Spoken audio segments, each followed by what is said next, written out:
नमस्ते and welcome two wheel थी win. Friends, आज के इस पोस्ट में दुनिया के सबसे बड़े निवेशक इन्वेस्टर मिस्टर वारेन बफे के ऊपर मैरी बफे और डेविड क्लार्क के द्वारा लिखी गई किताब the tau of Warren Buffett important rules के बारे में बताऊंगा।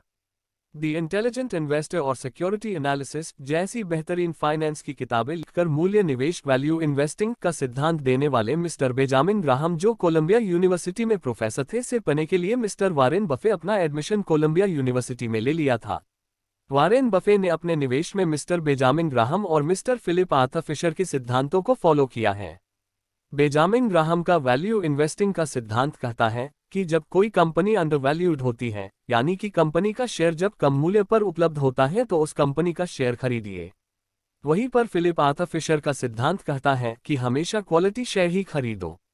इन दोनों मुख्य सिद्धांतों को पढ़ने के बाद वारेन बफे ने दोनों को मिलाकर अपना खुद का सिद्धांत विकसित किया कि क्वालिटी बिजनेस को कम मूल्य पर खरीदो। ऐसा करके वारेन बफे ने अपने दोनों गुरुओं बेंजामिन ग्राहम और फिलिप आर्थर फिशर से कई गुना ज्यादा पैसे कमाए। वारेन बफे लोगों को बेंजामिन ग्राहम और फिलिप आर्थर फिशर की किताबें पढ़ने की हमेशा सलाह देते हैं। इसके अलावा वह कहते हैं कि कंपनियों की वार्षिक रिपोर्ट को पढ़िए। लेकिन एक बात हमेशा याद रखिए कि निवेश में कभी भी गणित के समीकरण डालकर उसे कठिन न बनाएं।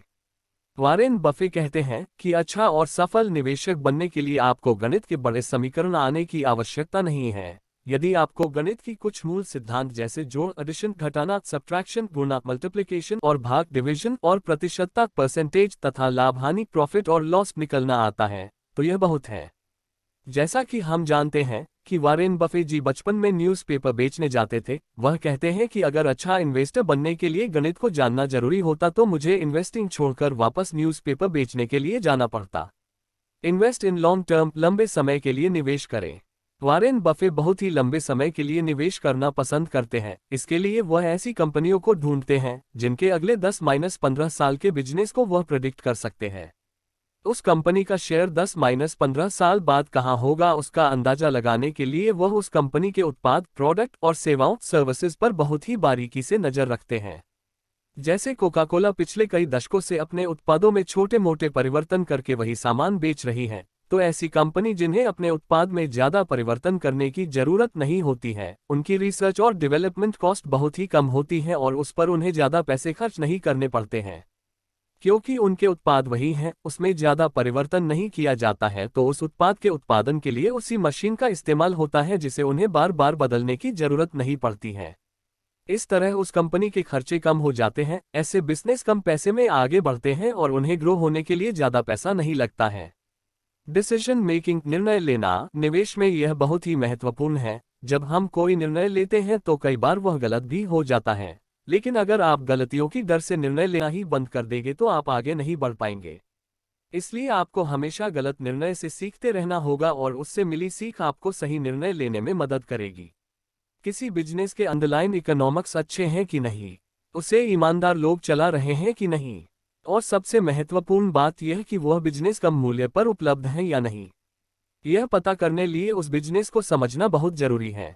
किसी बिजनेस को समझना मतलब कि वह कंपनी कैसे चलती है, उसका बिजनेस और आय का मॉडल, रेवेन्यू मॉडल क्या है, उस कंपनी के पास कौन सा प्रतिस्पर्धात्मक फायदे, कंपेटिटिव एडवांटेजेस है, वह कौन सी चीजें हैं जिसका कंपनी को फायदा हो सकता है, और कंपनी का मैनेजमेंट कैसा है।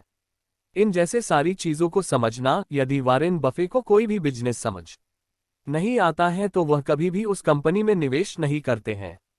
उदाहरण के लिए, जब अमेरिका में इंटरनेट और .com क्रांति आई थी तो वारेन बफे ने उस समय किसी भी टेक्नोलॉजी कंपनी में निवेश नहीं किया था, क्योंकि उन्हें उसकी समझ नहीं थी। एक बिजनेसमैन को यह अच्छे से पता होता है कि कोई बिजनेस कैसा है, कौन सी कंपनी अपनी प्रतिस्पर्धियों, कंपेटिटर से अच्छा प्रदर्शन परफॉर्म करेगी, जिनकी मदद से यह समझने में आसानी होती है कि कंपनी के उत्पाद और सेवाएं कैसा प्रदर्शन करेगी। इसलिए निवेश करने से पहले और उसे समझने के लिए आपको एक बिजनेसमैन की तरह सोचना होगा। इससे ही आपको पता चलेगा कि कौन सा शेयर का अधिमूल्यन, ओवर वैल्यू है, और कौन से शेयर का अवमूल्यन, अंडर वैल्यू है। वारेन बफे बचपन से ही अलग अलग बिजनेस करते आए हैं, जिससे उन्हें अलग अलग क्षेत्रों, सेक्टर की अच्छी जानकारी और परख हो गई है। तभी उन्होंने अपने बिजनेस और निवेश के कौशल, इन्वेस्टमेंट स्किल का उपयोग करके अच्छी सफलता हासिल की है। वह कहते हैं कि आज मैं एक सफल निवेशक हूं क्योंकि मैं एक बिजनेसमैन हूं और मैं आज एक सफल बिजनेसमैन हूं क्योंकि मैं एक निवेशक हूं।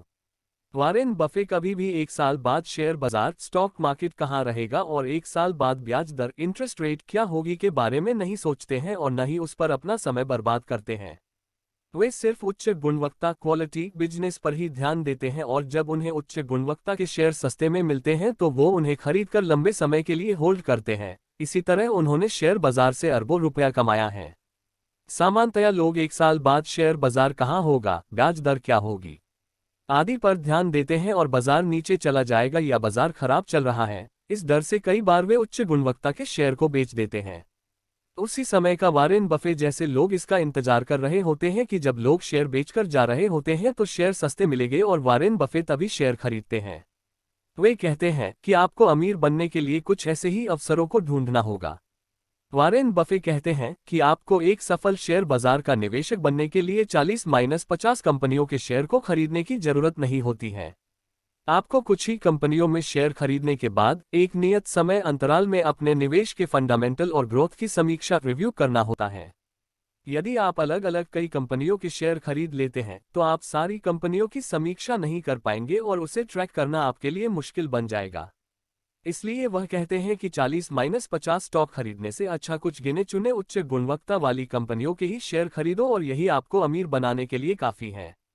वह कुछ सेलेक्टेड स्टॉक चुने हुए शेयर में ही भरोसा करते हैं ताकि वह उनका समय पर समीक्षा कर सके। उनकी ज्यादातर संपत्ति कुछ सेलेक्टेड स्टॉक से ही बनी है जैसे कि कोका कोला, वाशिंगटन पोस्ट आदि।